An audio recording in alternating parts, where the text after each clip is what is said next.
Halo semuanya, kembali lagi di vlog pembelajaran. Kali ini kita akan membahas pemecahan masalah pola konfigurasi objek menggunakan computational thinking. Nah, di sini sudah ada masalah terkait pola konfigurasi objek. Masalahnya sebagai berikut. Sajikan gambar segitiga yang tersusun dari korek api sebagai berikut. Ada pola ke-1, pola ke-2, pola ke-3, pola ke-4. Tentukan banyaknya susunan korek api pada pola ke-6. Bagaimana ya cara memecahkan masalah tersebut? Oke, mari kita bahas. Jadi, langkah pemecahan masalahnya. Yang pertama, kita bisa tulis kembali atau gambarkan kembali pola konfigurasi objeknya seperti yang tertera pada layar. Kemudian kita menganalisis pola yang ada pada konfigurasi objek. Di sini kita menemukan bahwa pada pola pertama ada sebanyak 3 korek api. Kemudian pada pola kedua ada 9 korek api. Pada pola ketiga ada 18 korek api dan pada pola keempat ada 30 korek api. Lalu, apa kesamaan yang ditemukan dari pola konfigurasi objek tersebut? Nah, kita buat deret bilangan dari pola konfigurasi objek terdiri dari 3, 9, 18, 30, dan seterusnya. Oke, kita harus menemukan terlebih dahulu apa saja kesamaannya. Dari sini kita ketahui bahwa selisih antara suku kedua dengan suku pertama adalah 6. Kemudian selisih antara suku ketiga dengan suku kedua adalah 9. Kemudian selisih antara suku keempat dengan suku ketiga 12. Nah, sekarang ditemukan nih kesamaan dari pola konfigurasi objek tersebut, yaitu selisih atau beda dari bilangan yang dijumlahkan dengan suku-suku tersebut adalah 3. Dari situ ditemukan bahwa pola umum dari konfigurasi objek tersebut adalah UN sama dengan U, N dikurangi 1 atau suku sebelumnya ditambahkan dengan 3N. Karena itu, untuk mencari banyaknya korek api pada pola ke-6, kita dapat mensubstitusikan nilai N sama dengan 6 ke dalam pola umum UN sama dengan U, N-1 ditambah 3N sedemikian hingga dihasilkan U6 sama dengan U5 ditambah 3 kali 5. Nah, tapi di sini yang menjadi pertanyaan adalah nilai U5 itu kan belum diketahui. Mari kita cari terlebih dahulu nilai dari U5. Berarti kalau U5 kan N-nya sama dengan 5. Jika N sama dengan 5, maka berlaku U5 sama dengan U4 ditambah 3 kali 5. U5 sama dengan 30 ditambah 3 kali 5. U5 sama dengan 30 ditambah 15, sehingga ditemukan bahwa nilai dari U5 sama dengan 45. Nah, sekarang kan kita sudah mengetahui nih nilai dari U5 adalah 45. Maka kita bisa mencari U6. Jika N sama dengan 6, maka U6 sama dengan U5 ditambah dengan 3 kali 6. Sehingga diperoleh U6 sama dengan 45 ditambah 3 kali 6. U6 sama dengan 45 ditambah 18 sama dengan 63. Jadi, banyaknya korek api pada pola ke-6 adalah 63 buah. Tapi, bagaimana jika kita ingin mencari banyaknya korek api pada suku ke-20? Apakah kita harus mencari nilai suku ke-7 sampai dengan suku ke-19 terlebih dahulu? Karena apabila menggunakan cara tersebut memerlukan waktu yang lama, mari kita cari alternatif pemecahan masalah lain yang dapat digunakan untuk memecahkan masalah tersebut. Di sini kita sudah menuliskan atau menggambarkan kembali konfigurasi pola objeknya.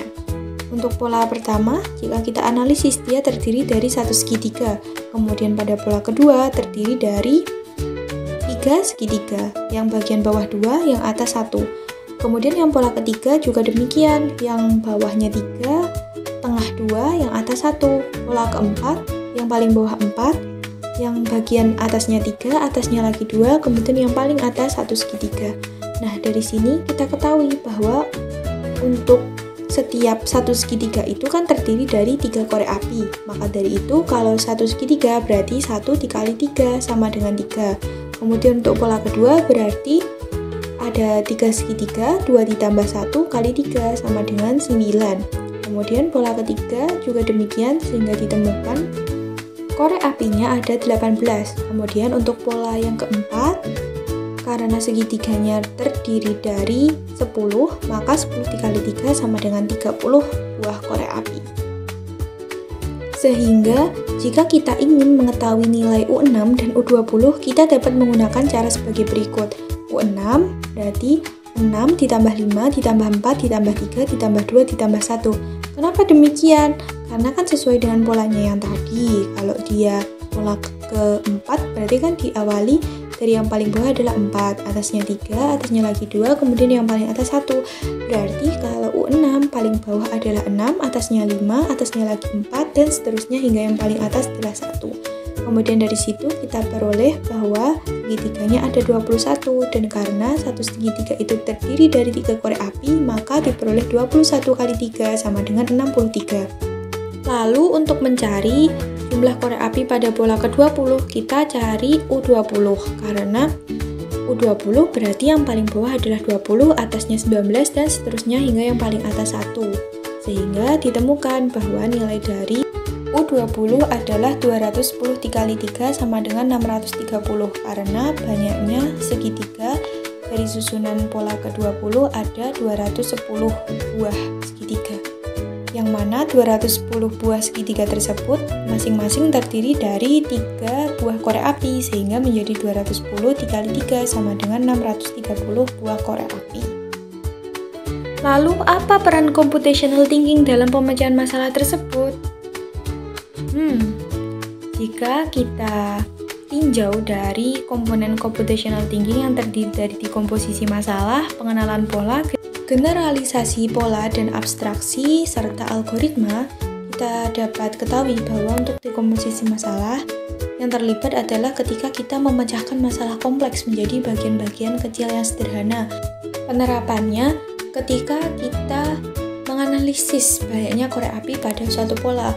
Kan kalau kita menghitung itu bisa mengakibatkan kesalahan dalam perhitungan jika kita menghitung satu persatu korek apinya. Maka solusinya kita dapat mencari banyaknya segitiga dari setiap pola, yang mana segitiga tersebut terdiri dari 3 korek api. Nah, dari situ kita bisa mengubah permasalahan yang kompleks menjadi bagian-bagian kecil yang lebih sederhana.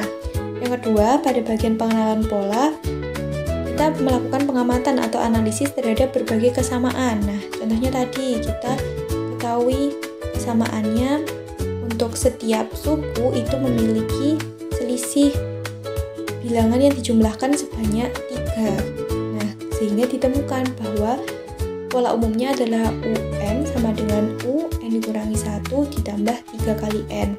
Yang ketiga, untuk generalisasi pola dan abstraksi, kita mengeliminasi bagian-bagian yang tidak relevan dari suatu masalah. Jadi, kita itu, misal nih, dalam kita mencari suatu pola, kita kan mesti membuat opsi-opsi tertentu. Nah, opsi-opsi dalam pola yang tidak sesuai itu dieliminasi sehingga tidak digunakan. Yang digunakan hanya yang sesuai dengan pola konfigurasi objeknya. Yang keempat, algoritma merupakan kemampuan untuk merancang serangkaian langkah pemecahan masalah. Nah, pada praktik dalam pemecahan masalah tadi, kita dapat merancang dari polanya, kemudian menganalisis, sehingga ketemu bahwa nilai dari U6 adalah 63, U20 adalah 630, itu termasuk algoritma. Jadi, susunan pemecahan masalah dari awal hingga akhir secara sistematis dan terstruktur yang telah kita lakukan disebut sebagai algoritma. Oke, cukup sekian pembahasan kali ini. Terima kasih telah menonton, semoga bermanfaat.